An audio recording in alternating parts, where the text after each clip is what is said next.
दोस्तों, मेरा नाम निवेदिता है। मैं दुल्हन बनी अपने कमरे में बैठी हुई थी। अपने पति का इंतजार कर रही थी। मेरा पति आया, मेरे करीब आकर बैठ गया था। अभी वह मेरा घूंघट उठाने ही वाला था जब अचानक उसके मोबाइल की रिंग बजने लगी।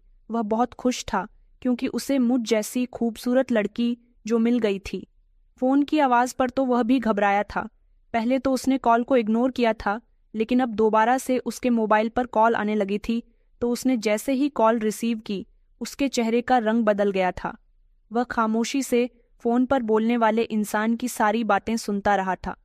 फोन कट करते ही उसने मेरा घूंघट उठाया और कहने लगा कि मैं तुम्हें डिवोर्स देता हूँ, तुम मेरे घर से चली जाना।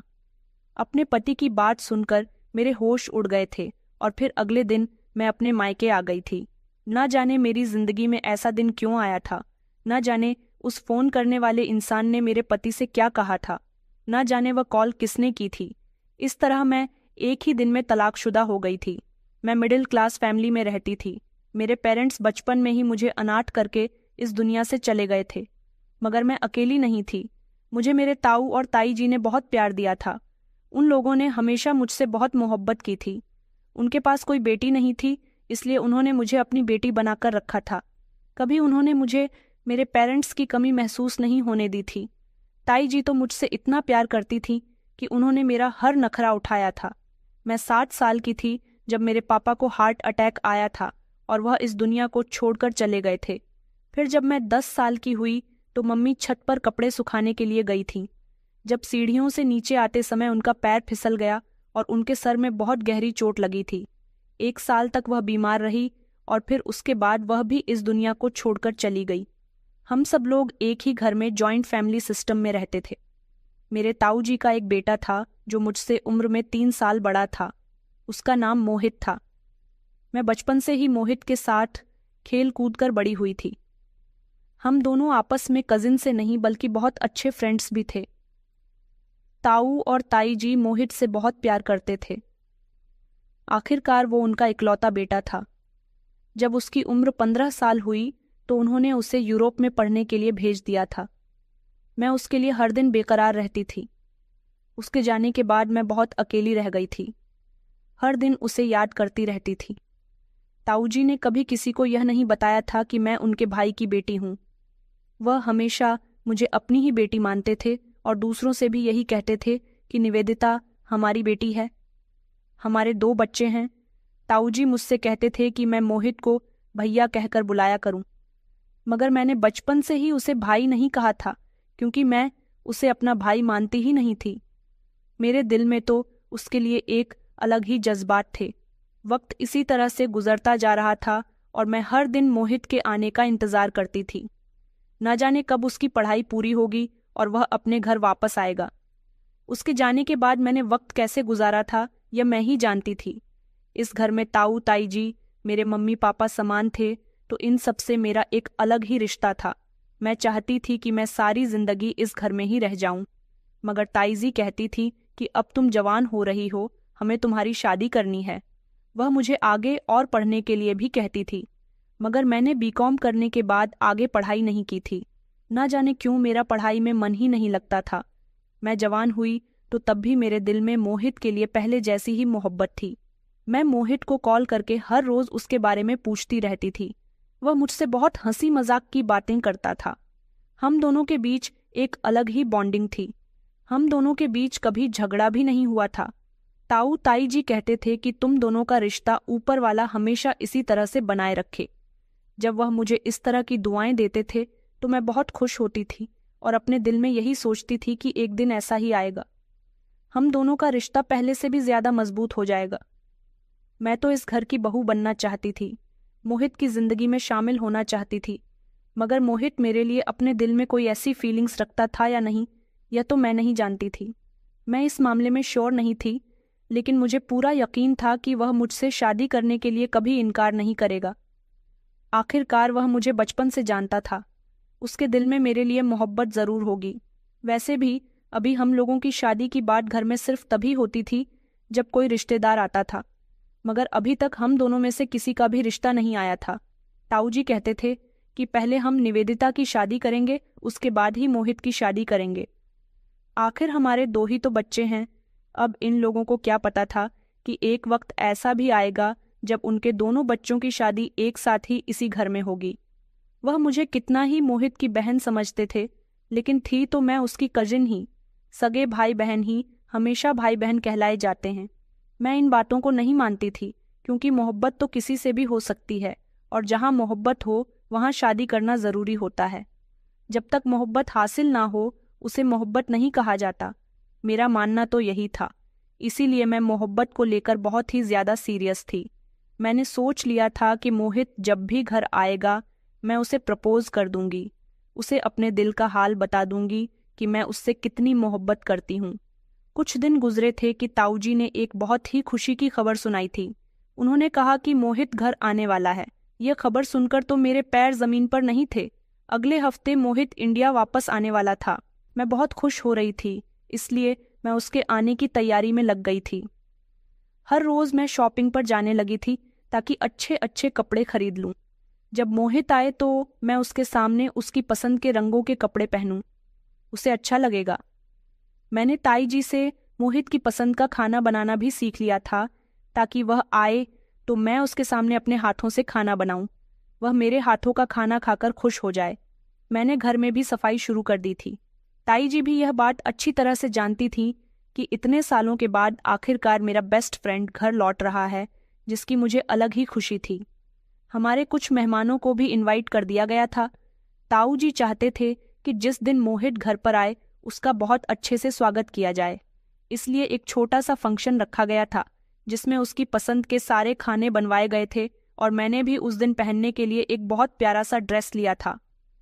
ताऊ जी ने कहा था कि वह अपने कुछ दोस्तों के साथ जाकर मोहित को एयरपोर्ट से लेने चले जाएंगे। मैं चाहती थी कि मैं उनके साथ जाऊं, मगर ताऊ जी ने साफ मना कर दिया था। कहा था कि बेटा, हम उसे लेकर घर ही आएंगे। लगता है मोहित से मिलने की कुछ ज्यादा ही खुशी हो रही है तुम्हें।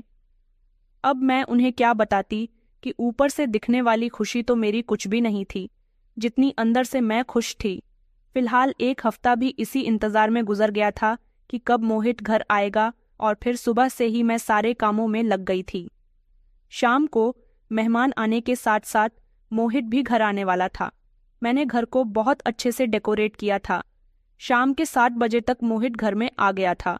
उसके वेलकम के लिए मैंने ढेर सारे फूल मंगवाए थे, ताकि उसका स्वागत फूलों से कर सकूं। उसका मैंने बहुत अच्छे से वेलकम किया था। वह बहुत खुश हुआ था।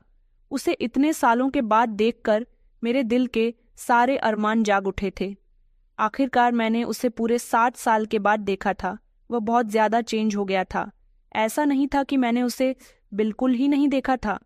वह मुझे वीडियो कॉल भी किया करता था, मुझे अपने फोटो भी सेंड किया करता था, और मेरी उससे हर रोज ही फोन पर बात होती थी। लेकिन रियल में तो वह फोटो से भी ज्यादा स्मार्ट लग रहा था।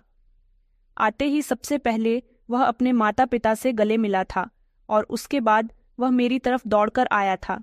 मैं तो उसके गले से लग गई थी। न जाने क्यों उसे देखकर मेरी आंखों में खुशी के आंसू आ गए थे। उसके आने के बाद हम सब लोगों ने खाना खाया था। सारे मेहमान भी उससे मिले थे, और फिर जब सारे मेहमान एक एक करके घर से चले गए तो मैं जल्दी से मोहित के कमरे में चली गई थी, क्योंकि मैं उससे अकेले में बात करने के लिए बेचैन हो रही थी। मोहित ने कहा कि यार, मैं बहुत थक गया हूँ, मुझे आराम करना है। सफ़र की थकान से मेरा शरीर चूर चूर हो रहा है। मैंने उसकी कंडीशन देखी तो मैंने उससे कहा कि तुम आराम से लेट जाओ, मैं तुम्हारी टांगें दबा देती हूँ। तो वह कहने लगा कि अरे पागल लड़की, यह क्या कर रही हो? अब मुझे इतनी भी थकान नहीं हो रही है कि मैं अपनी टांगें दबाऊं। अच्छा चलो, हम लोग सुबह बात करते हैं। यह कहकर उसने दरवाज़ा बंद कर लिया था, जबकि मैं उसका मुस्कुराता हुआ चेहरा देखते हुए कमरे से बाहर निकल आई थी और अपने बिस्तर पर जाकर लेट गई थी। आज मुझे बड़ी ही सुकून की नींद आने वाली थी। आखिरकार मेरी मोहब्बत घर आ गई थी। अगले दिन निकला तो मैंने अपने हाथों से उसके लिए नाश्ता बनाया था, और खुद ने भी उसके इंतज़ार में नाश्ता नहीं किया था कि कब वह उठे और मैं उसके साथ बैठकर नाश्ता करूं। वह बहुत देर से उठा था। हम दोनों ने एक साथ मिलकर नाश्ता किया। ताईजी ने उसे बताया था कि निवेदिता तुम्हारे आने से बहुत खुश है। तुम्हारे आने से पहले वह इतनी खुश नहीं होती थी। यह तुम्हें रोज बहुत याद करती थी। बेचारी ना जाने कितने दिनों से तुम्हारे आने की तैयारी कर रही है। यह सब सुनकर मोहित बहुत जोर से हंसा था। इन्हीं बातों में ताई जी ने मोहित को बताया था कि अब बस हम अपनी बेटी की शादी जल्द ही कर देंगे, क्योंकि अब इसकी शादी की उम्र हो गई है। इसके लिए तुम्हारे पापा अच्छे परिवार का रिश्ता देख रहे हैं। जैसे ही हमें निवेदिता के लिए अच्छा लड़का मिल गया, हम फौरन इसके हाथ पीले कर देंगे। मुझे लगा था कि ताई जी की इस बात पर मोहित कुछ कहेगा या फिर उसके चेहरे के एक्सप्रेशन बदल जाएंगे, मगर मैं हैरान हुई थी कि वह जिस तरह से नाश्ता करने में बिजी था, अपनी माँ की यह बात सुनने के बाद भी उसी तरह से नाश्ता करता रहा था, बल्कि मुझे देख देख कर मुस्कुरा रहा था। मुझे उसकी यह हरकत कुछ ठीक नहीं लगी थी। क्या मेरी शादी कहीं और होने से उसे कोई फर्क नहीं पड़ता था? क्या वह मुझसे मेरी तरह मोहब्बत नहीं करता था?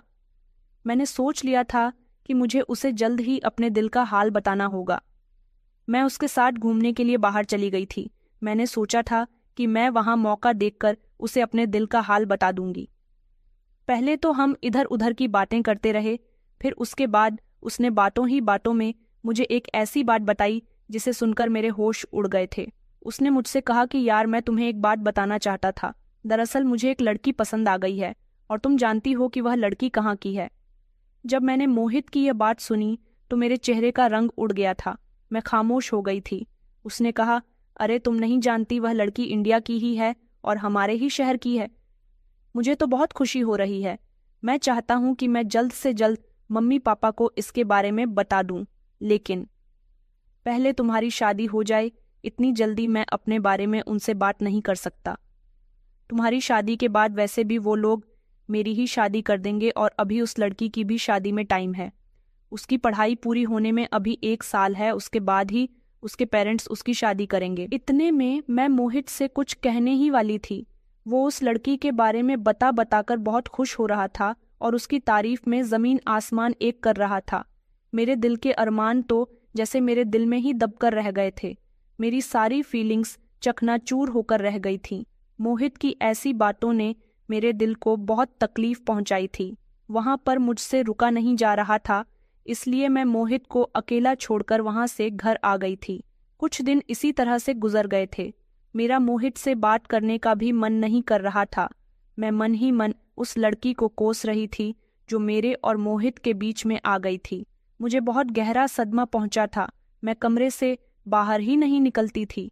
इसी दौरान मेरे लिए एक अमीर परिवार का रिश्ता आया था। ताऊ जी ने मुझे बताया कि निवेदिता के लिए एक बहुत अच्छा रिश्ता आया है लड़के वाले। कल ही हमारे घर निवेदिता का रिश्ता लेकर आ रहे हैं। मैं इस रिश्ते से इनकार करना चाहती थी, लेकिन नहीं कर पाई, क्योंकि ताऊ और ताई जी बहुत खुश थे और वो बार बार यही कह रहे थे कि हमने निवेदिता को बचपन से पाला है। हम इसे बहुत अच्छे से जानते हैं और यह भी जानते हैं कि हमारी निवेदिता हमारे फैसले को ही अपना फैसला मानेगी। जहां हम चाहेंगे वो वहां खुशी खुशी शादी कर लेगी। ये बात तो ठीक थी कि इन लोगों ने मुझे कभी माँ बाप की कमी महसूस नहीं होने दी थी। मेरा बहुत ख्याल रखा था। यह लोग इस रिश्ते से बहुत खुश थे। लड़के वाले मुझे पसंद कर गए थे और यहाँ भी सबको लड़का बहुत पसंद आया था। इस लड़की को लेकर बार बार मोहित मुझे छेड़ रहा था, मगर मेरा किसी से भी बात करने का मन नहीं कर रहा था। एक तो पहले ही मेरा दिल मोहित तोड़ चुका था और अब मेरा रिश्ता तय हो जाने पर मैं और भी ज्यादा परेशान थी। मैं चाहती थी कि बस किसी भी तरह से मेरी शादी मोहित से हो जाए। मैं कहीं और शादी नहीं करना चाहती थी, लेकिन जैसा मैं चाहती थी ऐसा नहीं हो सका। होना वही होता है जैसा किस्मत में लिखा होता है। ताऊ और ताई जी की खुशी के आगे मैंने अपनी खुशियों को मार दिया था और फिर उस लड़के के साथ शादी करने के लिए तैयार हो गई थी। लेकिन मेरा दिल नहीं मान रहा था। मैं चाहती थी कि किसी तरह मेरा रिश्ता खत्म हो जाए, लेकिन ऐसा कुछ नहीं हो सका था और मेरी शादी भी जल्द ही करने का फैसला किया गया था। अगर मैं शादी वाले दिन शादी से इनकार कर देती या घर से भाग जाती तो मेरे ताऊ जी की बहुत बदनामी होती। बस यही सोचते हुए मैंने शादी करने का फैसला तो कर लिया था, मगर फिर मेरे दिमाग में एक प्लान आया था जो आगे तक के लिए मेरी बहुत सहायता कर सकता था। मैंने अपने एक दोस्त से कहा था कि यार, मुझे शादी नहीं करनी। ताऊ जी अपनी मर्जी से मेरी शादी करवा रहे हैं। तुम तो जानती हो कि मैं मोहित को पसंद करती हूँ और उसको पाने के लिए मैं कुछ भी कर सकती हूँ। मैंने उसे अपने पूरे प्लान के बारे में बता दिया था कि मैं क्या चाहती हूँ। उसने मेरी मदद करने का मुझसे वादा किया था, और फिर जब मेरी शादी हो गई, मैं विदा होकर अपनी ससुराल आ गई, तो जैसे ही मेरा पति कमरे में आया, वह मेरे करीब आकर बैठा ही था, तभी उसके मोबाइल की रिंग बजने लगी। वह मुझसे बात करने के लिए इतना एक्साइटेड हो रहा था कि उसने पहली कॉल को इग्नोर कर दिया। लेकिन जब दोबारा से उसके मोबाइल की रिंग बजने लगी तो उसने कॉल रिसीव की। उसने अपने कान से मोबाइल लगाया और हेलो बोलते हुए सामने वाले की बात सुनी। वह खामोशी से उसकी बात सुनता रहा। मैं जानती थी कि यह कॉल किसने की है। मैंने अपने दोस्त को पैसे दिए थे कि वह किसी लड़के को हायर करे और उसने मेरे पति के नंबर पर कॉल करवाए और मेरे बारे में बुरा भला कहे, उसे बताए कि मेरा किसी और से अफेयर चल रहा है। कॉल रिसीव होते ही जैसे मेरे पति के चेहरे के रिएक्शन गुस्से भरे हो गए थे। उस हिसाब से तो यही लगता था कि मैं अपने मकसद में कामयाब हो चुकी हूँ। कॉल कट होते ही मेरे पति ने मुझे डिवोर्स दे दी थी। मुझे उसकी यह बात बुरी नहीं लगी थी। रात का समय था, इसलिए मैं अपने पति के घर से अपने मायके नहीं आ सकती थी। वह तो मुझ पर खूब गुस्सा करके और खूब बरस कर कमरे से निकल गया था और मैं सारी रात बेफिक्री से उसके कमरे में सोई थी। सुबह होते ही मैं आंखों में आंसू सजाते बिलख बिलख कर रोते हुए ताऊजी के घर वापस आ गई थी। अगले ही दिन मुझे बुरी हालत में देखकर वहां सब लोग बहुत परेशान हो गए थे। मैंने रो रो कर उन्हें बताया था कि मेरे पति ने मुझे डिवोर्स दे दी। सारी रात उसका बिहेवियर मेरे साथ ठीक नहीं रहा। ताऊजी को मेरे पति पर बहुत गुस्सा आया था, जबकि मुझ पर मोहित को बहुत तरस आ रहा था। वह बार बार मुझे तसल्ली दे रहा था और कह रहा था कि रोना बंद करो, जो हुआ अच्छे के लिए ही हुआ होगा। क्या पता तुम्हारा पति सारी जिंदगी तुम्हें परेशान करता, एक रात में ही तुमने उसकी असलियत देख ली। ताऊजी गुस्सा होते हुए मेरे ससुराल जाने वाले थे। जब मैंने उन्हें रोक लिया और कहा कि ताऊजी, मैं भी वहां नहीं जाना चाहती क्योंकि मेरा पति दरिंदा है। सारी रात उसने मेरी आंखों के सामने बैठकर शराब पी थी। वह मुझे मार भी सकता था, उससे मेरी जान को खतरा है। ताऊजी को मेरी बातें सुनकर यकीन आ गया था, मगर मैंने तो पूरा पूरा झूठ बोला था। मैं उन लोगों के सामने रोने की बहुत अच्छी एक्टिंग कर रही थी। इस तरह मेरी शादी टूट गई और फिर से मैं अपने घर में आ गई थी। यहाँ आने के बाद मुझे बड़ा सुकून मिला था, मगर मैं सबके सामने हमेशा अपनी किस्मत का रोना रोती रहती थी। मैं चाहती थी कि इन लोगों को मुझ पर तरस आ जाए और यह मेरी शादी मोहित के साथ करवा दे। मोहित भी उस लड़की को भूल जाए जिसको वह पसंद करता है, मगर ऐसा नहीं हो सका। मेरी डिवोर्स के 2 महीने बाद ही ताऊजी मेरे लिए दोबारा रिश्ता देखने लगे, मगर अब मैं दोबारा से शादी नहीं करना चाहती थी। मैंने उन लोगों को साफ मना कर दिया कि मैं एक बार तलाक का दाग अपने ऊपर लगवा चुकी हूँ, अब दोबारा से उस तकलीफ को बर्दाश्त नहीं करना चाहती। मुझे ताई जी ने बहुत समझाया था कि बेटा, जो तुम्हारे साथ पहले हुआ वह दोबारा नहीं होगा। वह इंसान ही तो गलत था। अब हम तुम्हारे लिए बहुत सोच समझकर रिश्ते तलाश करेंगे। मगर मैंने उनसे साफ इनकार कर दिया था कि मुझे हमेशा आप लोगों के साथ रहना है। मैं कहीं नहीं जाना चाहती। उन लोगों को लगा था कि अभी मेरा ताज़ा ताज़ा घाव है, इसलिए मैं शादी के लिए इनकार कर रही हूँ। यही वजह थी कि वह कुछ दिनों के लिए मेरी तरफ से शांत हो गए थे। लेकिन अब मोहित बहुत बेचैन हो रहा था। मोहित चाहता था कि उसकी शादी उसी लड़की से हो जाए। उसने अपनी पसंद के बारे में अपने पेरेंट्स को बता दिया था। ये सब सुनकर मुझे बहुत गुस्सा आया था। मैं तो मोहित के सहारे यहाँ पर तलाक लेकर आ गई थी और वह था कि मेरी फीलिंग्स को समझने की कोशिश ही नहीं कर रहा था। मैं जितना होता उसके करीब जाने की कोशिश कर रही थी, मगर वह तो जिद पर आ गया था कि शादी करेगा तो उसी लड़की से करेगा। वह अपने पेरेंट्स का इकलौता बेटा था, इसलिए उन्हें अपने बेटे की बात तो माननी ही थी।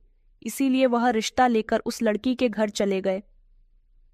हालांकि मुझे भी वह अपने साथ ले गए थे। मैं उनके साथ जाना तो नहीं चाहती थी, लेकिन फिर मैंने दिमाग लगाया और सोचा कि आखिर वह लड़की कौन है जो मेरे मोहित को पसंद आ गई।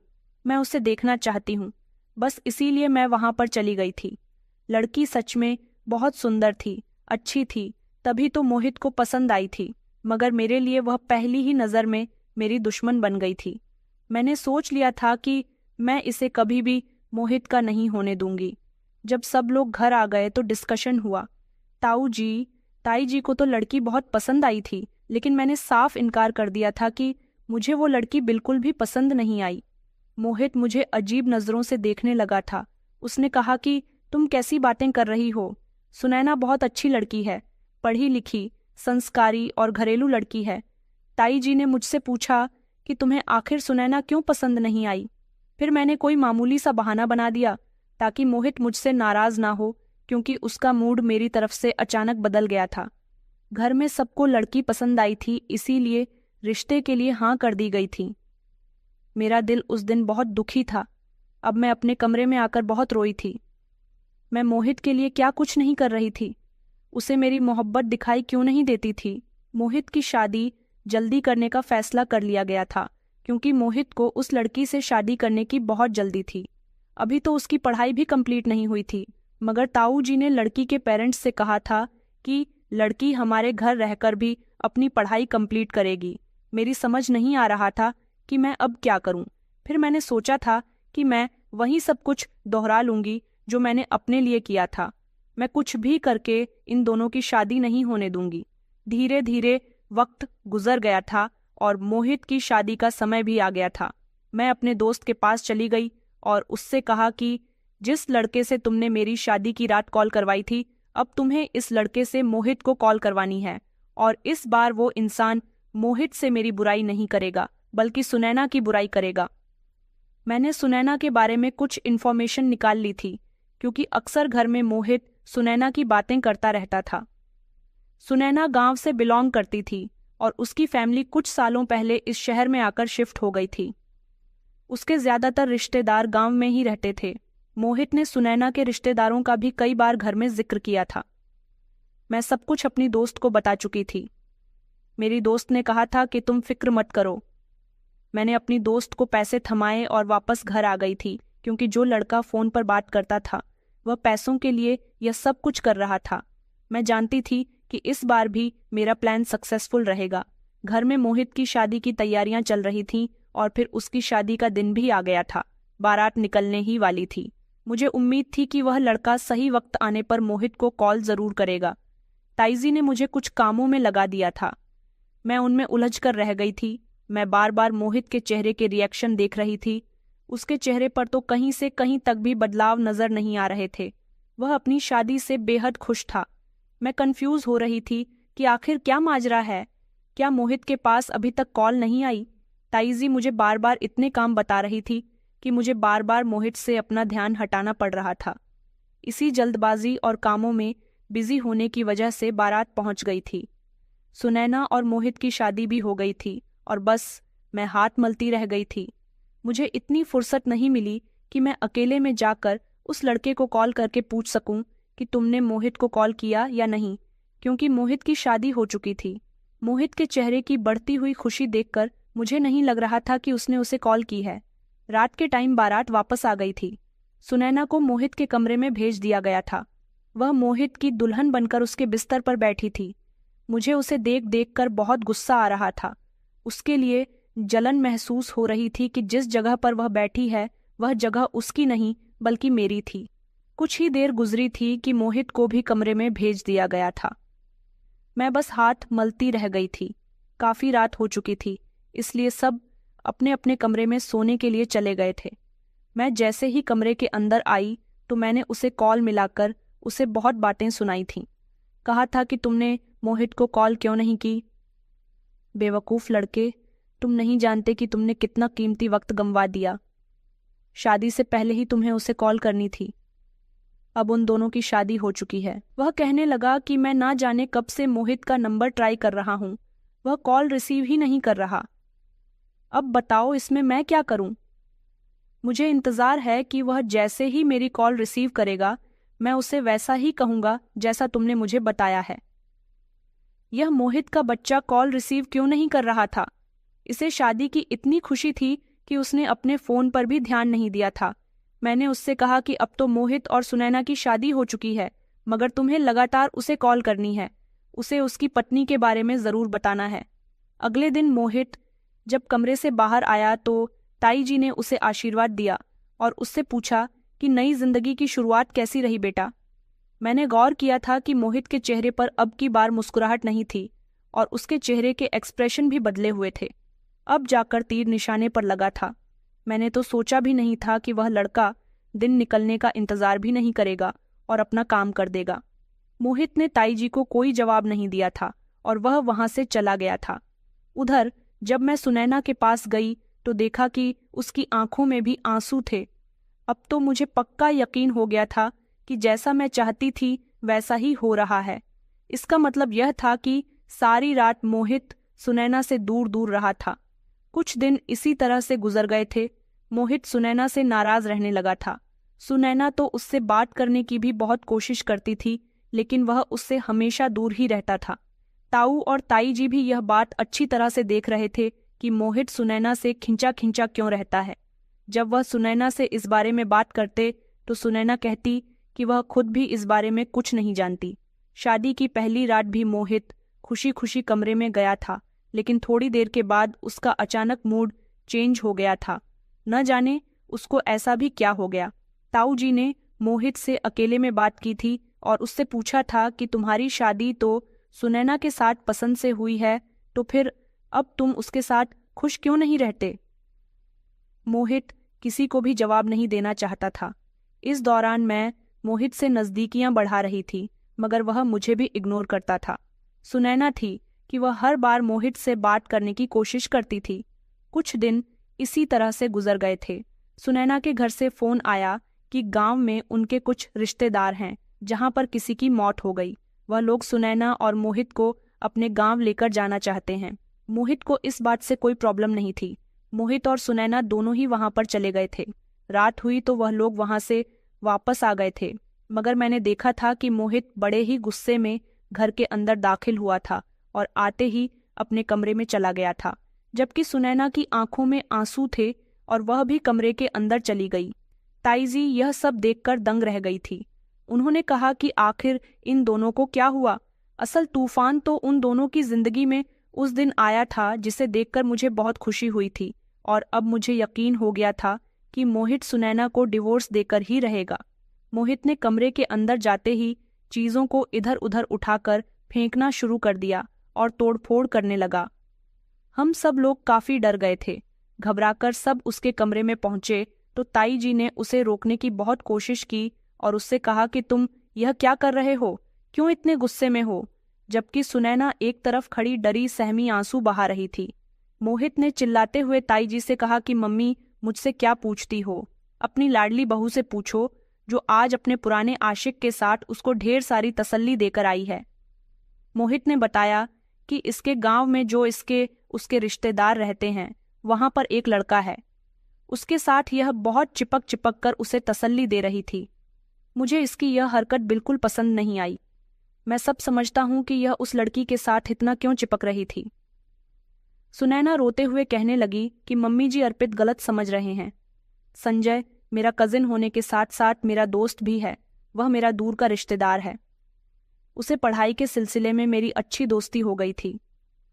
मैं उसे तसल्ली इसीलिए दे रही थी क्योंकि उसकी माँ की मौत हो गई थी। बाकी मेरा और कोई मतलब नहीं था कि वह इतनी दूर गांव में रहता है और कहाँ मैं यहाँ इस शहर में। मोहित ने जोर से चिल्लाते हुए कहा कि मैं उसकी आवाज को अच्छी तरह से पहचानता हूँ। उसकी आवाज सुनते ही मुझे पूरा यकीन हो गया था कि वही तुम्हारा पुराना आशिक है। अगर ऐसी ही बात थी तो तुमने शादी से पहले मुझे उसके बारे में क्यों नहीं बताया। मैं कभी तुमसे शादी न करता और न तुम्हारी मोहब्बत में दीवाना होता। सुनैना तो बस रोए चली जा रही थी और अपनी सफाइयां बार बार दे रही थी। जब ताई जी ने कहा कि अब तुम दोनों बस भी करो, किस बात की बहस कर रहे हो, मुझे तो कुछ समझ ही नहीं आ रहा। उन्होंने मोहित की तरफ देखा और कहा, और तुम आखिर बहू पर इतना क्यों चिल्ला रहे हो, तुम सुनैना पर शक क्यों कर रहे हो, वह कह रही है ना कि वह उसका दोस्त है। तभी मोहित ने अपना मोबाइल निकाला और कहा कि अभी मैं आपको आपकी बहू की हकीकत सुनाता हूँ।